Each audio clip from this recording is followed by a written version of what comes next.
Bienvenidos a Conexiones. Hoy vamos a hablar de videojuegos, de gaming y de gamers.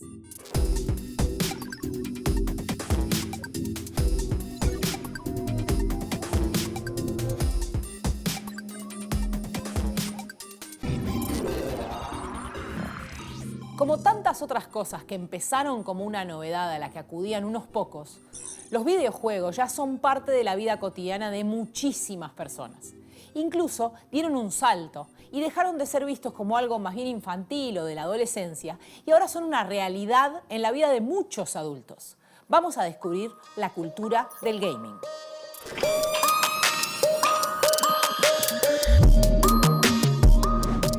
Cualquier ser humano, incluso para cualquier criatura que esté viva, jugar es imprescindible. Este negocio triplica las ganancias de la industria del cine.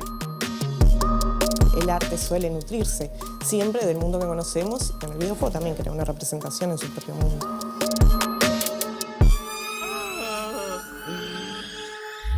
Depende de cuál sea la edad del espectador, los videojuegos le pueden parecer algo más o menos nuevo.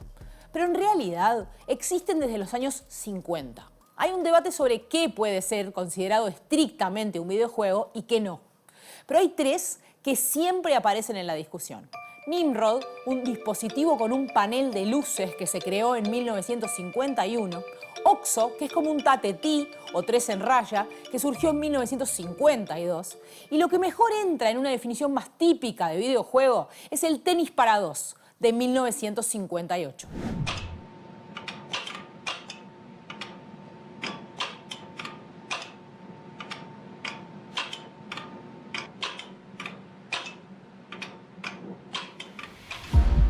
Pero desde esos juegos simples que se ejecutaban en computadoras enormes a los juegos de la actualidad, han cambiado muchas cosas. Así se veía un videojuego en los años 50 y así se ve un videojuego en 2023.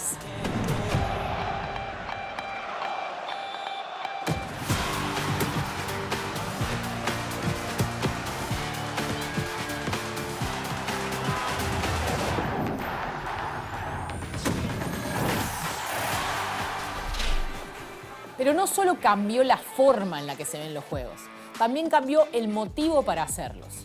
Los primeros videojuegos eran experimentaciones, trabajos universitarios, proyectos para ver hasta dónde se podía llegar con la tecnología que había en la época. En la actualidad, los videojuegos son una industria y una muy rentable. Hace 40 años, yo creo que si alguien le decía a su papá quiero ser futbolista, le iban a decir, ¿cómo vas a ser futbolista? Te vas a morir de hambre. Y luego en los 90 o en el 2000, yo creo que si un niño le dice a su papá voy a ser futbolista, como claro, tú eres el próximo Arturo Vidal, porque para ellos el fútbol ya se volvió una carrera. ¿Qué es lo que pasa con los padres de ahora? O sea, los padres de ahora, si su hijo va y les dice, hey, quiero jugar profesionalmente videojuegos, personas como tú, como yo, que estamos más o menos de los 30 a los 40, vamos a entender que sí es una carrera. Imagínate lo que va a pasar en la próxima generación. Se estima que en 2023 la industria de los videojuegos a nivel global va a facturar 252.000 millones de dólares y que para 2027 esa cifra va a escalar hasta los 400.000 millones. ¿Esto es mucho? Es muchísimo. Vamos a compararlo con el cine. En 2022, por venta de entradas, los estudios de Hollywood recaudaron 25.000 millones de dólares en todo el mundo. Y la industria del videojuego, 230.000 millones. A propósito de esto, el Banco Interamericano de Desarrollo dio a conocer cifras de lo que representa la industria de los videojuegos. A través del estudio Los videojuegos no son un juego, detalló que este negocio triplica las ganancias de la industria del cine. Es 6 veces mayor a la de la música y duplica las ganancias de la industria automotriz. El BID detalla que en América Latina existen 397 millones de jugadores, el 80% se concentran en México, Brasil, Argentina, Colombia y Venezuela. Esto convierte a América Latina en la segunda región a nivel global con el mayor crecimiento de esa industria, solo por atrás de Asia. El BID agrega que este incremento no solo ocurre en el campo de los videojuegos, sino en todas las industrias de contenidos digitales. Señala que el hecho de que esté encapsulada en el entretenimiento no deja ver el potencial que tiene, incluso con impactos positivos en temas de salud y de aprendizaje. La historia de los videojuegos tiene 70 años y en el medio pasaron muchísimas cosas.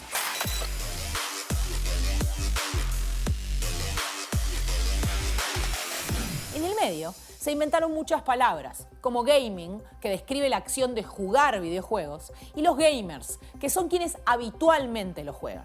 Desde Dinamarca, el director del Centro de Investigación sobre Juegos Digitales de la Universidad Tecnológica de Copenhague, Miguel Sicart, nos describe a los gamers de esta manera. La figura del gamer es esta persona cuya identidad, sobre todo cultural, pero en general su identidad está definida por el ser aficionado al videojuego. El gamer se identifica con el juego como el mayor, una parte que expresa en gran medida su identidad. Ese es el gamer. Explicado de esa forma, un gamer no difiere mucho de otro tipo de fanático del arte, como los aficionados por la lectura, la música o el cine. Aunque sí, son víctimas de muchísimos más prejuicios. ¿Qué es el gamer si lo comparamos con un cinéfilo y un melómano? Es lo mismo. El problema está, un poco volviendo a la idea del prejuicio, es que a un cinéfilo, a un melómano, nunca se lo van a echar en cara. Nunca le van a decir, tú eres un melómano horrendo. No entiendes. Pero a los gamers sí que se les echa en cara que son infantiles, que su identidad se define por algo que se considera, pues eso, que es un juego y que no es nada serio. Y eso es terrible. Porque genera muchos problemas. Entonces, el gamer es el equivalente al cinéfilo, al melómano, al lector voraz, simplemente interesado en el videojuego. Al igual que los cinéfilos, los melómanos o los lectores voraces, los gamers también son fundamentales para el desarrollo de la industria cultural a la que pertenecen. Primero, como consumidores y luego como creadores. En Japón, por ejemplo, vive un gamer que se volvió fundamental para el mundo de los videojuegos. Si decimos Walt Disney, pensamos en Mickey Mouse, Donald, Pluto y una infinidad de personajes que marcaron historia en el cine y que se convirtieron en un fenómeno cultural. En el mundo de los videojuegos, el equivalente de Walt Disney es el diseñador japonés Shigeru Miyamoto. Y aunque parezca caprichosa, esta comparación tiene mucho sentido, porque cuando el niño Shigeru descubrió que le gustaba dibujar y pintar, comenzó inspirándose en los personajes de Disney. Ya de joven, en los años 70, estudió diseño industrial, se graduó y empezó a trabajar en el diseño de juguetes al tiempo que en Japón se ponían de moda las salas de arcades, lo que en Uruguay se conoció como ir a las maquinitas. A fines de los 70, Shigeru empezó a trabajar en el diseño de arcades en Nintendo. A principios de los 80, inspirado en la película King Kong, diseñó al protagonista del primer gran éxito internacional de Nintendo, Donkey Kong. En el primer juego de Donkey Kong aparecía un personaje de enterito, gorro y bigote que en ese momento se llamaba Jumpman, el hombre que salta. Años después, ese personaje, también diseñado por Miyamoto, se convirtió en Super Mario, el mayor ícono de los videojuegos en el mundo. De la mente de Shigeru Miyamoto también surgió el juego La Leyenda de Zelda, otra franquicia llena de éxitos, y otros juegos como Star Fox o Pikmin. Y si bien no fueron su idea, también asesoró en la producción de juegos de la saga Pokémon durante 7 años. Miyamoto tiene 70 años y actualmente es consejero creativo de Nintendo. Uno de sus últimos trabajos fue supervisar el desarrollo de la película animada de Super Mario que se estrenó este año.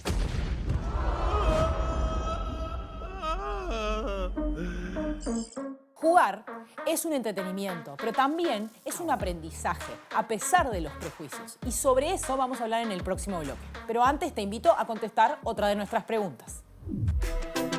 ¿Qué juego clásico emulaba el videojuego OXO de 1952?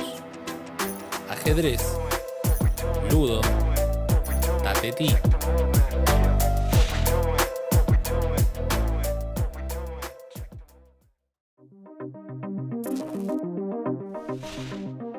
Basado en el Tatetí o 3 en raya, el juego OXO fue un proyecto de tesis de doctorado del británico Alexander Sandy Douglas, que era profesor en la Universidad de Cambridge.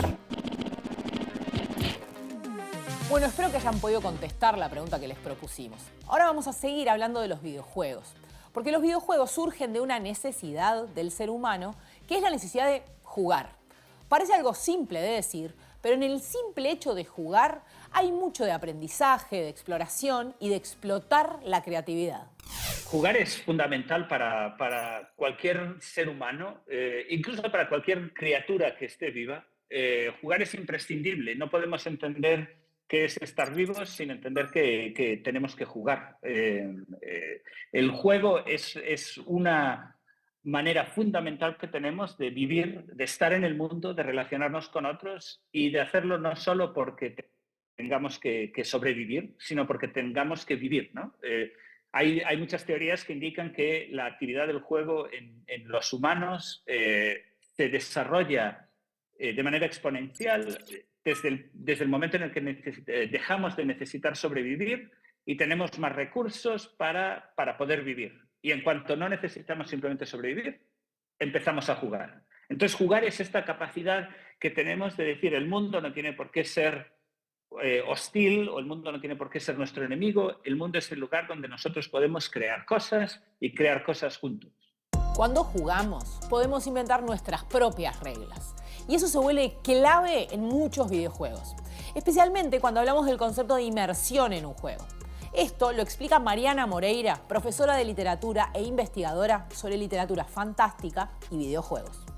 Es generar en quien está jugando una inmersión mucho mayor, porque al estar compuesto de distintos elementos y al ofrecer la ventaja de que es la persona quien está llevando adelante las acciones dentro del videojuego, permite que uno, ese pacto ficcional que cumple con la literatura, cuando uno empieza a leer una novela o lo que sea y va creyendo todo eso que se le presenta, se ve intensificado, porque por lo sonoro y porque es uno a través de la representación dentro del videojuego que se denomina avatar, que es ese muñequito o esos brazos, lo que sea que uno que ve, es lo que lo lleva a que uno se compenetre de otra forma.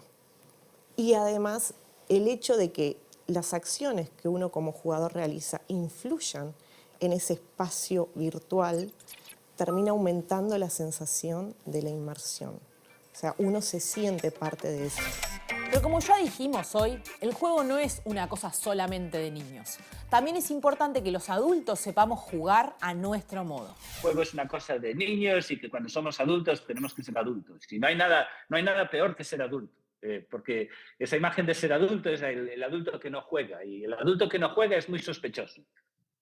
Así que esa capacidad de expresarnos en libertad a través del juego deberíamos mantenerla toda la vida. Es lo que nos hace humanos. En la vida adulta, sobre todo a medida que el tiempo fue pasando y los videojuegos fueron creciendo y desarrollándose a la par de esos niños y jóvenes, también los videojuegos se incorporaron al mundo adulto. De hecho, desde hace ya muchos años, existen juegos que están destinados específicamente a un público mayor de edad.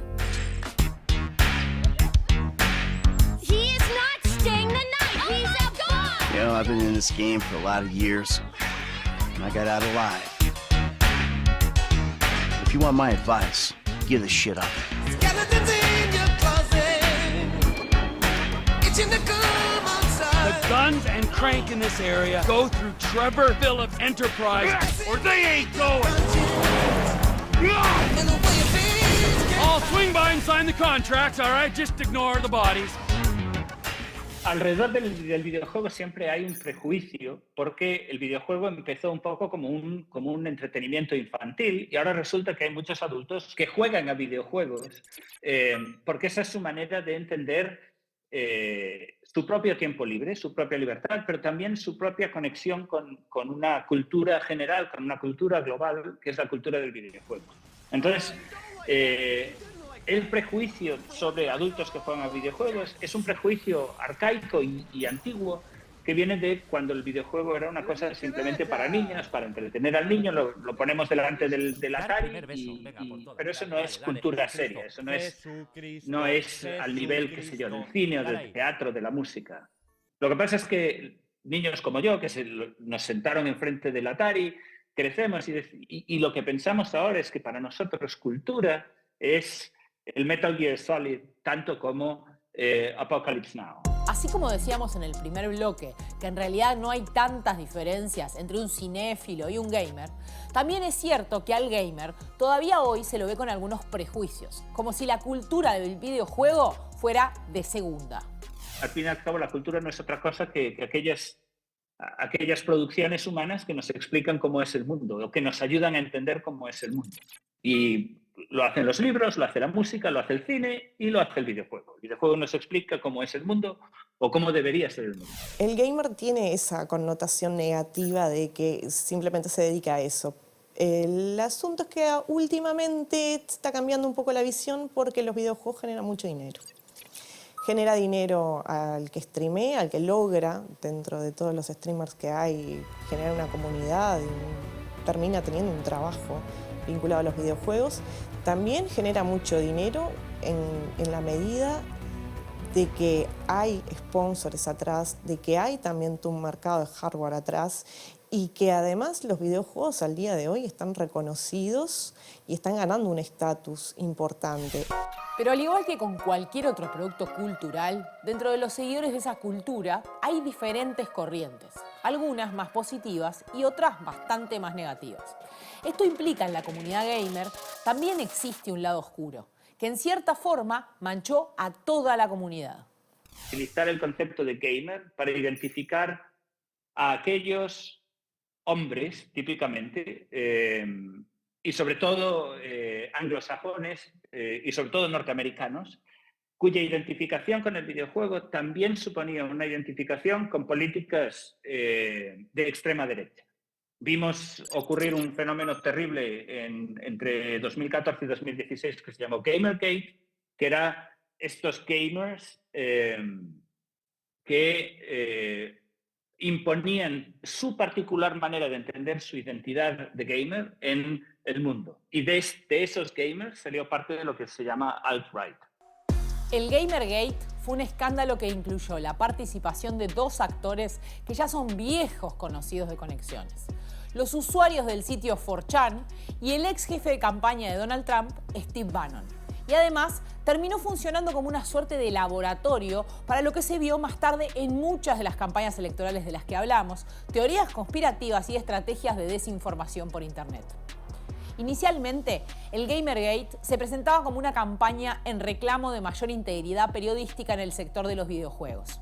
El detonante de esto fue que, según denunciaban los usuarios, una mujer desarrolladora de videojuegos se había acostado con un periodista de un sitio web especializado y a cambio de eso él le dio una buena reseña a su juego independiente. Inmediatamente empezó una campaña de acoso, y no contra el periodista, sino contra la desarrolladora y contra otras mujeres que salieron a apoyarla. Al final era todo falso. La desarrolladora sí había salido con el periodista, pero no fue por ninguna reseña. De hecho, en el sitio en el que trabajaba no había ningún artículo, ni de ese periodista ni de ninguno de sus colegas sobre ese juego. Pero para cuando se descubrió la falsedad, ya era demasiado tarde. Porque detrás de Gamergate estaban algunas de las ideas del machismo más recalcitrante. En un momento, 4chan va a inventar una mascota de Gamergate, que va a ser un personaje que se llama Vivian James, que es una chica como anime. ¿Tá? Esa chica anime, busca a Vivian James, esa chica anime tiene un buzo que es de franjas violetas y verdes. Eso es una alusión a violación anal oculta.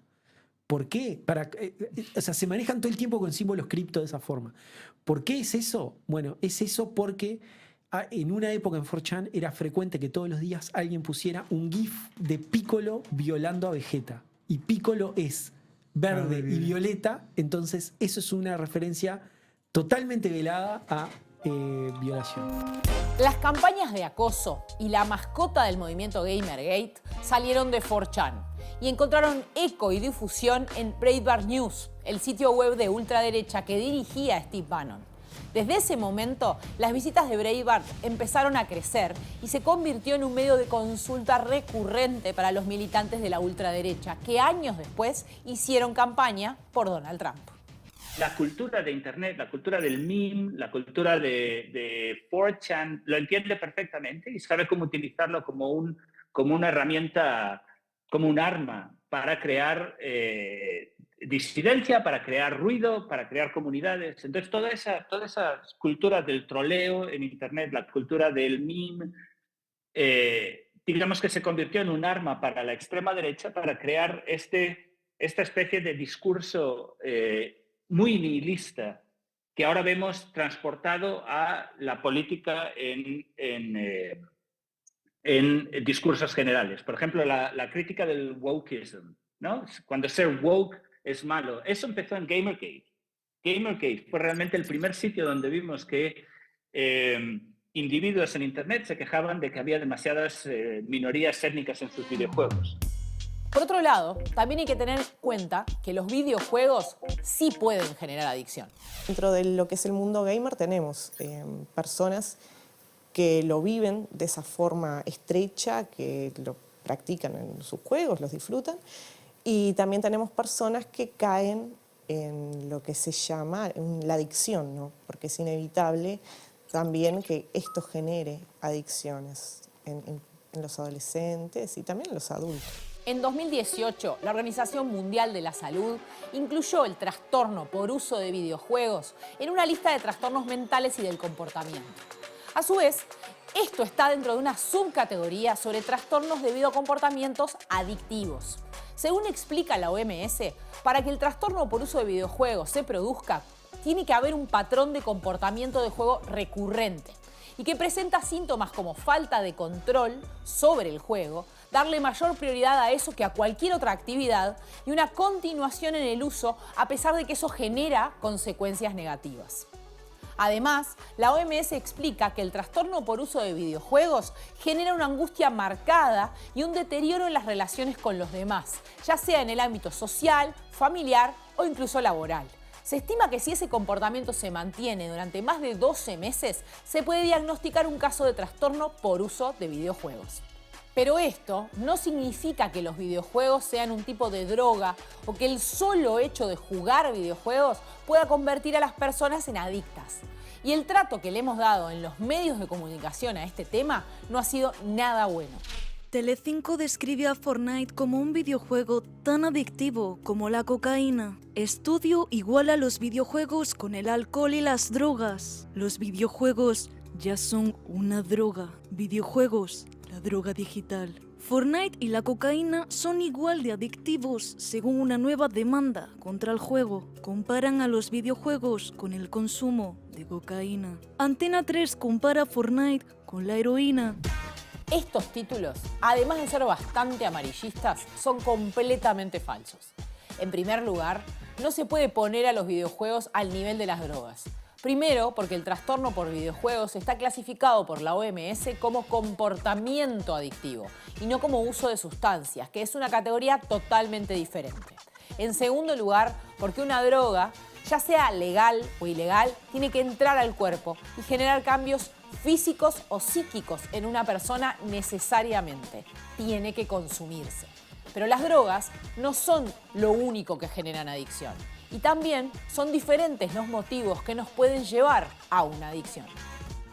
Una adicción no puede separarla de la persona. Una persona que ha tenido un pasado traumático, que se encuentra en una mala situación en su vida, tiene más facilidad para volverse adicto a algo, porque ha encontrado un refugio donde se siente bien, es decir, donde genera dopamina. Hay muchos estudios que han concluido que el entorno, el contexto, es fundamental a la hora de que una persona llegue a desarrollar una adicción a algo o no. Pero, ¿cuándo se considera que tienes una adicción? Mucha gente piensa que es cuando repites algo continuamente en el tiempo, y no es así. Tú puedes vestirte todos los días y eso no implica que vayas a desarrollar una adicción a vestirte. Para que algo se pueda considerar adicción, tiene que haber, por un lado, repetición en el tiempo, consumo frecuente, que haya deseo de consumirlo, que priorices esa actividad por encima de otras, que a pesar de que consumirlo pueda derivarte en problemas físicos o psicológicos, aún así decidas continuar, que en caso de no consumirlo te sientas mal, te pongas triste o afecte a tu estado de ánimo, y que afecte a otras actividades sociales. Existen distintos tipos de adicciones que no se deben al consumo de alguna sustancia. Está la adicción al trabajo, a las compras, la ludopatía y, claro, la adicción a los videojuegos, que en Asia afecta a cerca de un 50% de la población, según los informes de la OMS. Eso llevó a que China, por ejemplo, adoptara medidas para reducir el tiempo que los jóvenes dedican a jugar videojuegos. Nosotros ya hicimos un vídeo sobre este tema en noviembre de 2019, cuando se habló de limitar los horarios de juego online. Entonces se propuso que los menores no pudiesen jugar de 10 de la noche a 8 de la mañana y que no superasen las 3 horas en los días libres. Las nuevas medidas, de las que se está hablando en muchos países, no solo en China, suponen un endurecimiento de aquello, porque van a ser únicamente 3 horas disfrutables solo los fines de semana. En primer lugar, hay que tener en cuenta que esta es una sociedad muy orientada a los estudios y con un sistema educativo muy apoyado en los exámenes, lo cual genera mucha competición. Pero más allá de los casos de adicción, un uso normal de los videojuegos resulta muy beneficioso para el aprendizaje y la estimulación del cerebro. Según una investigación de la Universidad Abierta de Cataluña, el jugar a videojuegos mejora la atención selectiva, la atención sostenida, la habilidad para interpretar mapas y tomar decisiones con más rapidez. Además, por supuesto, de mejorar las habilidades artísticas. A medida que fueron adquiriendo historias más profundas, a partir que se desarrollaron los personajes, a partir también de que se volvió no solamente un elemento lúdico, sino también cuando se empezaron a presentar ideas mucho más profundas en ellos, es que podemos considerarlos también como un arte, como una forma de expresión que se compone de diversas áreas del arte, ¿no? Tanto de lo sonoro como lo visual, como en las narrativas propiamente dichas. Durante muchos años se habló de las bellas artes que conformaban una lista de 6 tipos de arte: la arquitectura, la pintura, la escultura, la música, la literatura y la danza. En el siglo XX apareció el cine y pasó a ser llamado el 7º arte. Pero desde hace ya un tiempo se habla de un 8º arte que se alimenta de las otras 7, el arte de los videojuegos. Desde mi perspectiva, los videojuegos son un objeto estético, representan el arte porque presentan una combinatoria, como estaba señalando recién, en relación a lo que implica lo visual, con todo lo que implica crear un mundo, desde lo que vemos, conocemos. Es un mundo que se relaciona mucho con lo que se presentó hace un tiempo sobre el metaverso, ¿no? Es crear un nuevo espacio desde lo visual, pero también desde lo sonoro, no solamente las bandas sonoras, ¿no? La cantidad de artistas que forman parte de estas producciones, sino también crear una representación que es una simulación que consta de distintos elementos y que tienen además como centro o como punto de partida el mundo que conocemos, ¿no? Como el arte suele nutrirse siempre del mundo que conocemos y bueno, y crea una representación. El videojuego también crea una representación en su propio mundo. Este arte, como todos los demás, tiene una pata más comercial y una más independiente. En el mundo del desarrollo de videojuegos hay 2 grandes clasificaciones. Por un lado está lo que se conoce como juegos AAA. Miguel Sicart nos lo explica. Un juego AAA es un juego producido con muchísimos medios económicos y que utiliza tecnología al mayor límite posible para la expresión. Es decir, es el equivalente a un blockbuster, es el equivalente a las películas de Marvel o las películas de Star Wars. Productos que cuestan cientos de millones de dólares, años de desarrollo para cientos o incluso miles de programadores y de desarrolladores y de artistas, que tienen un gran presupuesto de publicidad y que también necesitan ganar mucho dinero. Y son juegos que están caracterizados por no ser necesariamente los más originales, pero sí ser los que más aprovechan las capacidades tecnológicas de una máquina. Suelen tener los gráficos más bonitos, suelen tener las animaciones más cuidadas, suelen tener incluso escritores de renombre escribiendo parte de la historia. Algunos ejemplos de juegos AAA son la franquicia GTA, los juegos de la leyenda de Zelda o Super Mario, The Last of Us y la saga Resident Evil. Por otro lado, están los juegos indie. Son producidos por un menor número de gente, tienen un presupuesto menor y por lo tanto también necesitan ganar menos dinero para ser económicamente sostenibles. Y son juegos que suelen estar definidos por su originalidad o sus intentos de ser original. Es decir, intentan hacer cosas que en el mercado AAA no existen. Por ejemplo, pueden ser mecánicas nuevas.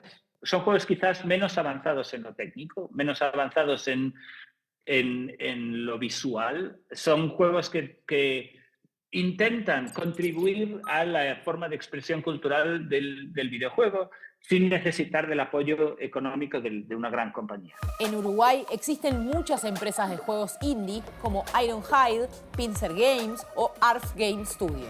Algunos ejemplos de juegos indie son Stardew Valley, Hollow Knight, Hades, Papers, Please y dos de los ejemplos más populares. Minecraft, que empezó como un juego indie y luego fue comprado por Microsoft y se convirtió en el juego más vendido de la historia, y Among Us, un éxito de la pandemia. Violeta, somos amigos y me quiero ganar tu confianza. Madre de Dios y de mi vida. Vaya rajada. Vamos a ver, ¿dónde estaba, Sara? Estaba en electricidad. Vale. Me he cruzado con Violeta hace nada. O sea, estaba Ibai, estaba Sara y Violeta en la sala de electricidad. Así que Y ha o es salido Sara tú, o es Momo. Ibai. Tú has encontrado el cuerpo de Violeta. No estaba Ibai ahí dentro, ¿no? En sala de electricidad. No. Vale, es Ibai. Votate Ibai, ya está. No. Es Ibai, es Ibai. Escúchame. Se vino. Es Ibai, es Ibai. Asesino. Asesino, Ibai. La bienvenida.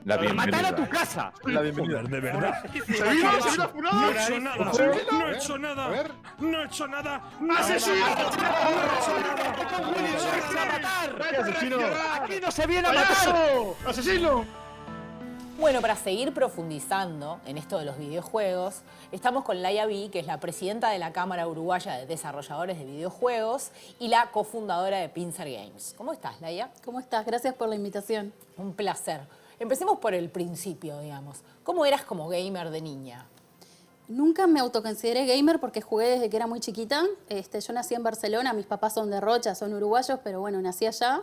Y bueno, y tuve la suerte de que había una IBM, estaba la Atari, y bueno, después que vinimos a Uruguay cuando yo tenía 6 años, si bien en una familia relativamente humilde, tuve la suerte de que me compraran la Family para un cumpleaños.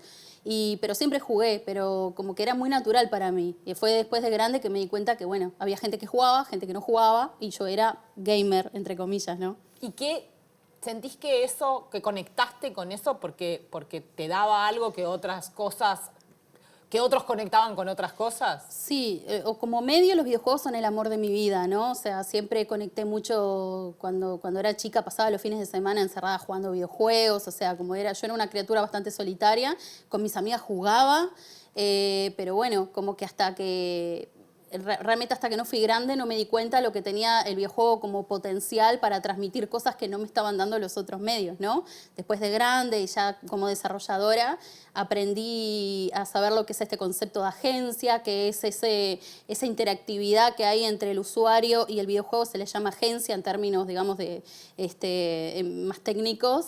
Y bueno, de la capacidad de empatía y de conexión que tenés con el videojuego no te lo va a dar ningún otro medio. No es lo mismo leer o mirar que está pasando algo que vos ejecutarlo, ¿no?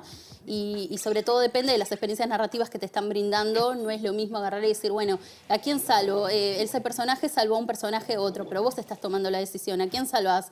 ¿A fulana o a mengano? Y entonces, digamos, la capacidad de empatía que te genera ese momento no te lo genera ninguna otra cosa.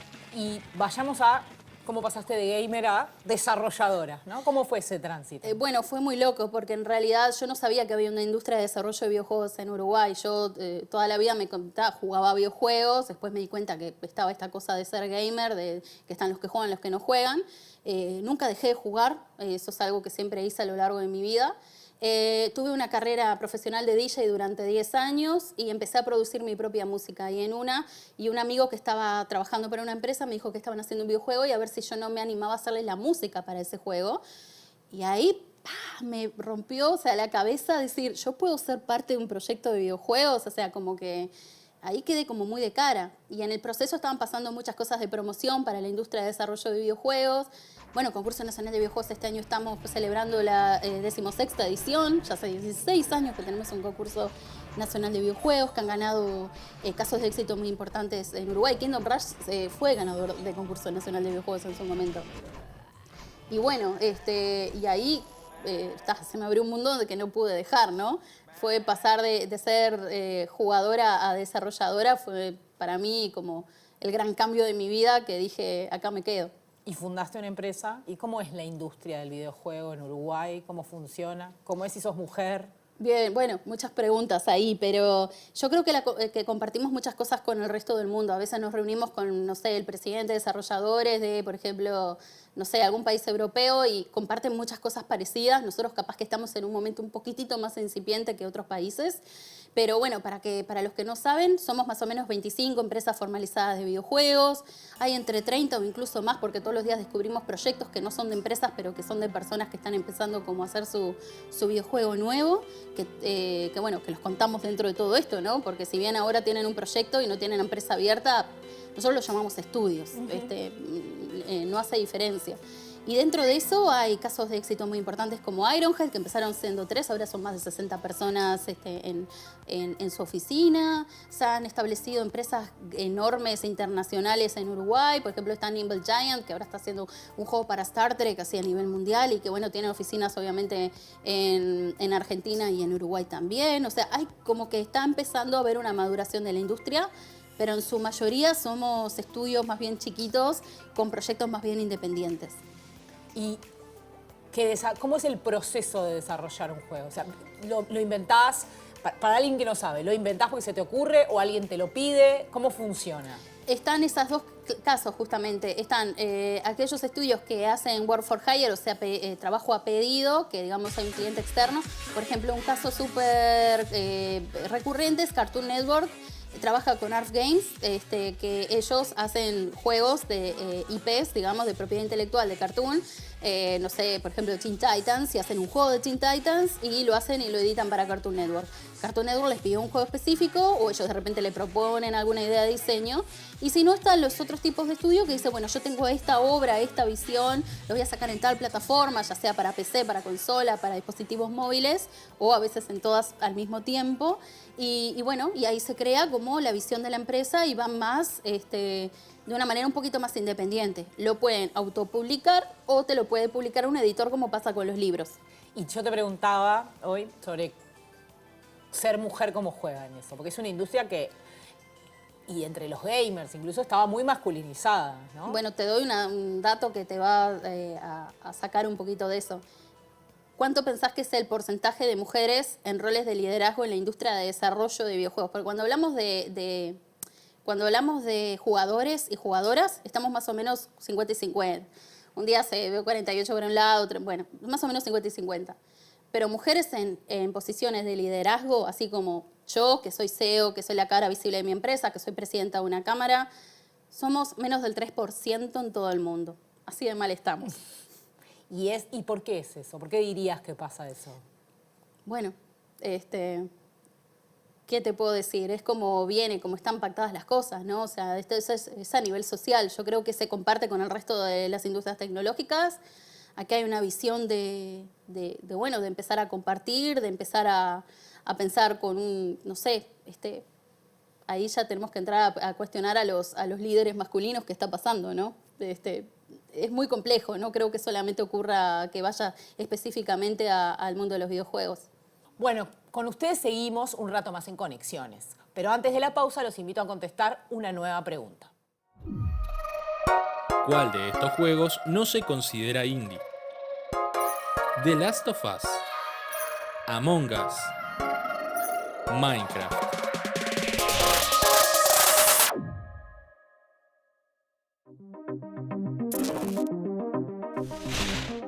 Desarrollado por la compañía Naughty Dog y lanzado a la venta en 2011, The Last of Us es una franquicia de juegos de la categoría AAA. El desarrollo de su segunda parte, que salió en 2020, costó más de $200 millones. Bueno, volvemos con Laia. Y la idea ahora, Laia, es invitarte a jugar. Porque tenemos una pantalla táctil y podemos hacer estas cosas. Entonces, la idea es usar un videojuego, un juego que se hizo a encargo de Google, es un doodle, para los Juegos Olímpicos de Tokio. Y bueno, la verdad yo me corro y te dejo jugar. No, genial. Me acuerdo que jugué un poquitito en su momento. Vamos a pasarlo para adelante.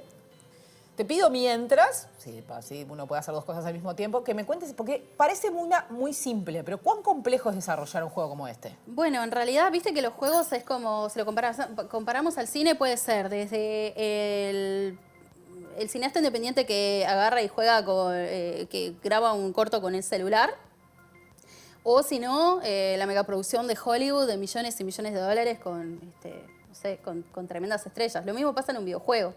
Entonces, digo, si bien, por ejemplo, este es un estilo pixel art, que viste que está todo así como pixelado, es el Pero estilo. es por gusto. Es por gusto, eso no quiere decir que sea un juego sencillo ni mucho menos. Y bueno, y entonces hacer un juego de estos, en realidad depende en cuánto tiempo lo quieras terminar. De repente, bueno, si te dicen, bueno, tenés no sé, 6 meses para terminar este juego, probablemente vayas a precisar, no sé, un par de programadores, no sé cuántos minigames, cuántos digamos, niveles tenga. Pueden pasar muchas cosas. Obviamente tenés el escritor, la persona que narra, y bueno, pasan muchas cosas. No sé dónde hay un minigame acá. ¿Alguien sí me puede ayudar? Stream, allí es parte del equipo amarillo. Sí, ahí, movete a los costados. A los por el costados, mapa ¿no? nomás, caminemos y vamos encontrando. Vamos encontrando. Vamos encontrando lo que nos encontramos. Ah, creo que este es un juego, ¿no? Sí, parece a ver ser. ahí. No. No, seguimos. Vamos para allá. Acá Pero está entonces, el rojo. porque uno no sabe, por ejemplo, eso que vos contabas hoy, de que vos hacías música al principio. O sea, en un videojuego colabora gente que dibuja, gente que escribe, gente que hace música, Claro. gente que convierte todo eso en el videojuego. No, y gente orquesta que hace todo. Por ejemplo, está el juego de Fight and Rage, que lo hizo Seba García en Uruguay, que es un juego súper así, como súper desarrollado y súper bonito. Y salvo la música que le hizo Gonzalo Varela, un uruguayo, todo lo demás lo hizo él. Obviamente está la persona que hace las animaciones, la persona que hace digamos, también está la persona que hace todo lo que es el arte, el estilo gráfico que va a tener.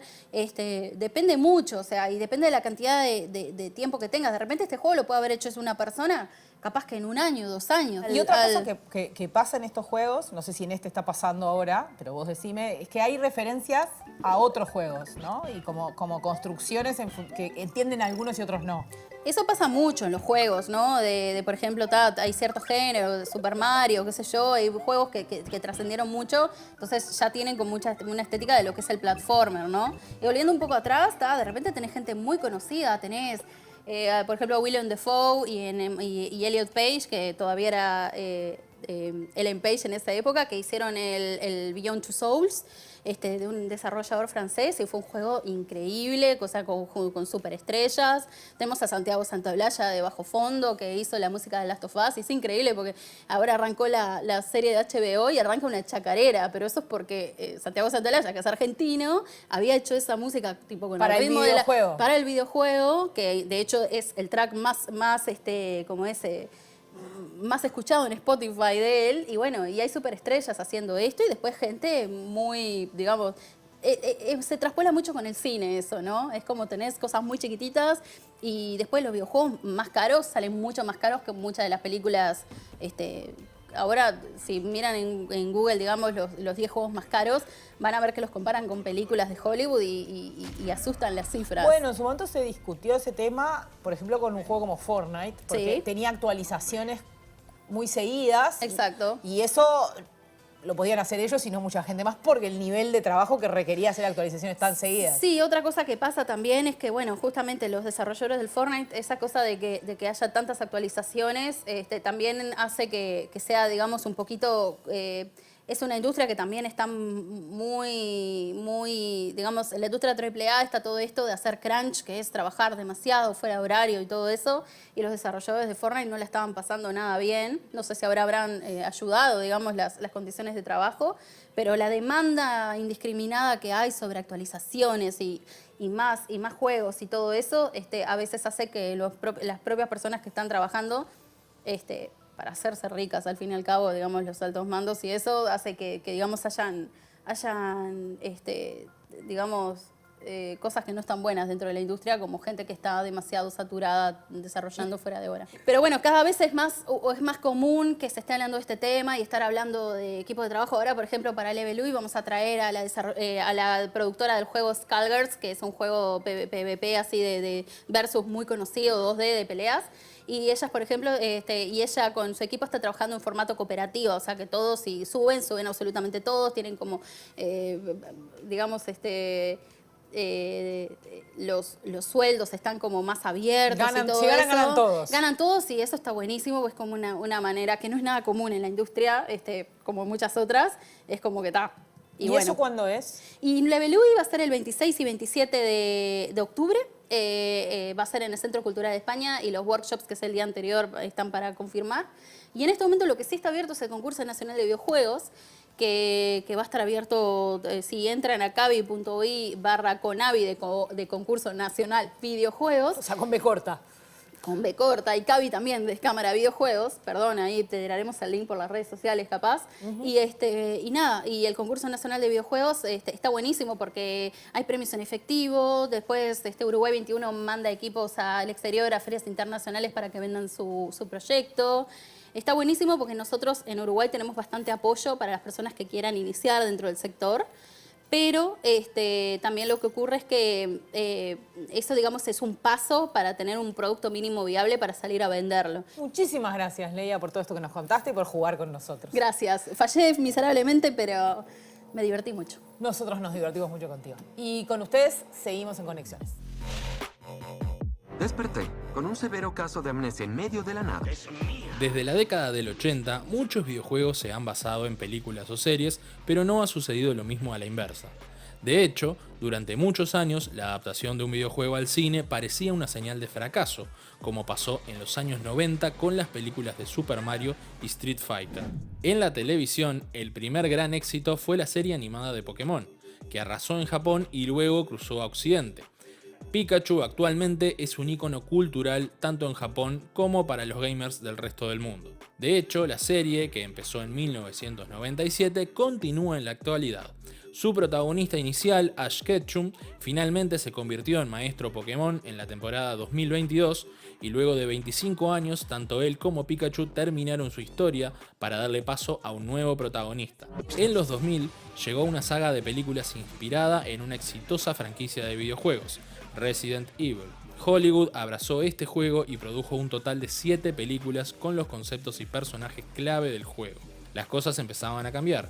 Con el éxito de las plataformas de streaming, Netflix se animó en 2019 con The Witcher, una serie que está basada en un videojuego que a su vez adapta una saga de 10 libros. Este año, acompañados por la baja en el consumo de cine y series de superhéroes, parece haberse consolidado la relación entre Hollywood y los videojuegos, con 2 estrenos clave: la serie que adapta el juego The Last of Us en HBO y una película animada de Super Mario.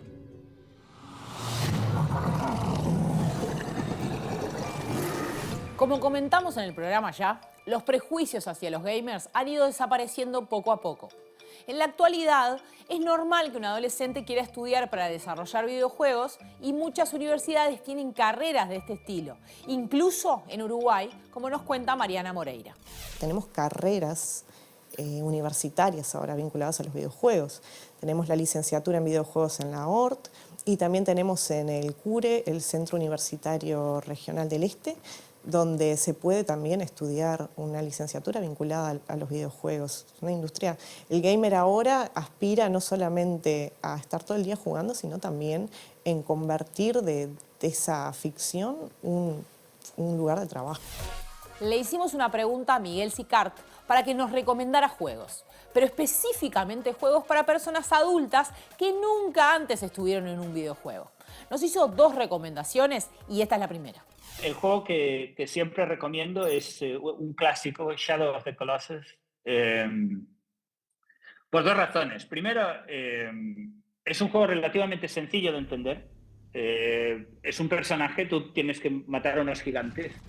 Matar a esos gigantes es moralmente complicado, te pone en una situación moralmente muy interesante y no hay otra cosa en el mundo. Entonces, todo lo que es la riqueza del videojuego se contiene en Shadow of the Colossus sin que realmente el juego sea mucho más complicado que un clásico. Voy a caminar y voy a hacer 4 o 5 cosas.